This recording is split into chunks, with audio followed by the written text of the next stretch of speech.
میرے پاس ایک آیا بہت پرانا واقعہ ہے نا, پولیس والے انکوائری کے لیے آ جائیں, بہت پرانا واقعہ ہے. ایک آدمی سے قتل ہوا تھا, تو اب وہ پریشان تھا, تو مجھے کہنے لگا کہ میں کیا کروں. میں نے کہا بھائی آپ جاؤ ان کے حوالے اپنے آپ کو پیش کرو, لیکن اس میں مسئلہ, میں نے کہا تھانے جاؤ. کہتے لیکن تھانے میں کیا ہوگا, لمبی جیل. حالانکہ اس کا جو جرم تھا وہ یہ تھا کہ دیت دے دے وہ, یعنی دیت بنتی ہے شرعی لحاظ سے. اب وہ دیت کے لیے اگر جاتا ہے مقتول کے وارث کے پاس کہ میں دیت دینا چاہتا ہوں, تو وارث فوراً پکڑ کے اندر کر دیں گے اس کو, بے قاتل آ گیا ابا کا ہمارے, وہ جان کر نہیں مارا تھا اس نے.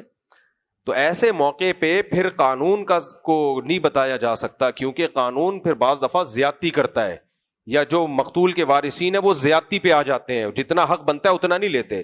تو میں نے پھر اس کو یہ ترکیب بتائی, میں نے کہا دیکھو مقتول کی جو دیت بنتی ہے اس کے وارثین تلاش کرو, 2-4 وارث اس کے ہیں, تو ان وارثین کو اتنے پیسے کسی بہانے سے لوٹا دو, آپ ہدیے کے نام پہ, گفٹ پہ نام پہ, کسی بھی طریقے سے, تو جب اللہ گنجائش دے.